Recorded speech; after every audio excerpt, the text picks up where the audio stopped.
Welcome back to Cottage Tranquillity. Really pleased to see you all again. And in this particular episode, you'll see me doing some more plasterboarding, this time around the chimney-breast. Chris put in the the battening partition wall part around the chimney-breast for me. And then I was plasterboarding to it. So you'll see some time-lapse footage of me doing that, and then just a sort of overview of it at the end, and an overview of the work that Chris has been doing as well. So thank you so much. Hope you enjoy.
So this was the second side that I did. As you see, not too bad. Made up of various different types of plasterboard scraps. And this side here was the first side I did. Slightly a bit more scrappy, but not bad all the same. So yeah, next is to sort out the chimney breast, I think, and to tape all the plasterboard joints. So I'll have to V-cut those and then tape them. See how we go. So I've done a lot of cleaning up in here as far as moving tools and stuff about and removing wall plugs and things that don't belong in the walls. As you see, there used to be some shelving in there, cupboards, and there used to be some curtain hooks either side there that I wasn't in favour of. The curtains themselves, I'll probably sell those on for this room and maybe refurbish the curtain pole itself. But the next stage for this room is for me to fill the holes, sand back the walls, and to V-cut in all of this plasterboard so that I can then tape those firm tape and hopefully make a good job of it. As you can see, there's quite considerable amount to be done, both the inside and outside the bathroom there, and need to hang that door. So yeah, this week I'm planning to try and get all of those V's cut in, and then if my spine and shoulders hold out this week, then I shall tape and mud them. But yeah, learning as I go, so wish me luck. So when Chris is here, this is what he's done. He's managed to tile this side and this side of the toilet in the fern suite. So we need to carry on, we need to remove the tiles at the back there. He's also done the sides here and here.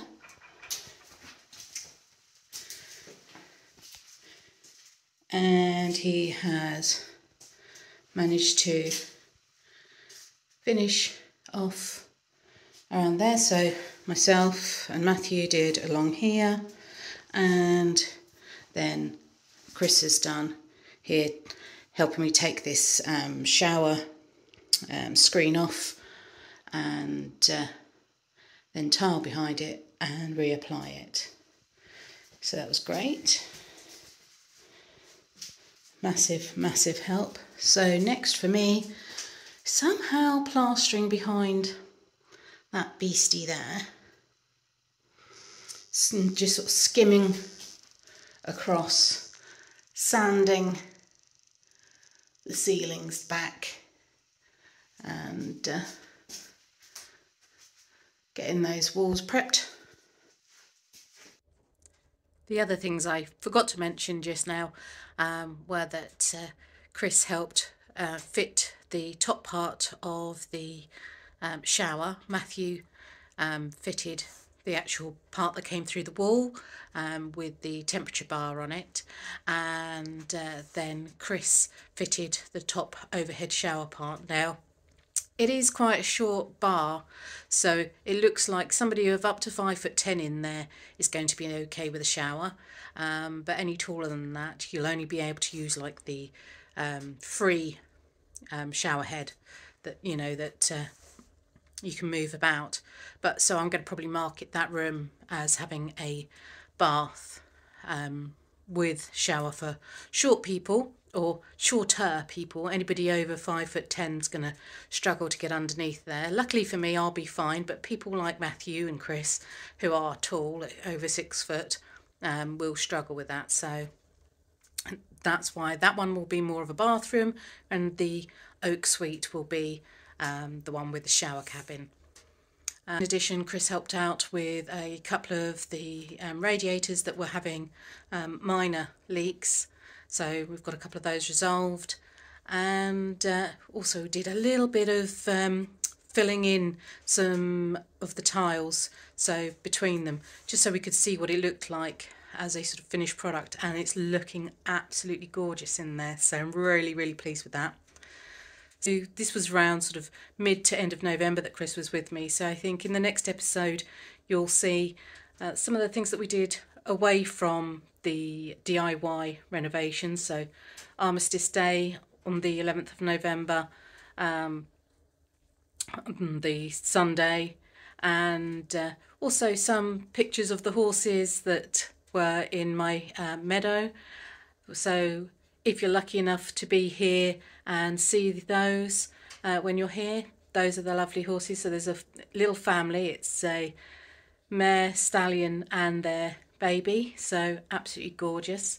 And then just some of the beautiful twilight that we had in November. It was just magical.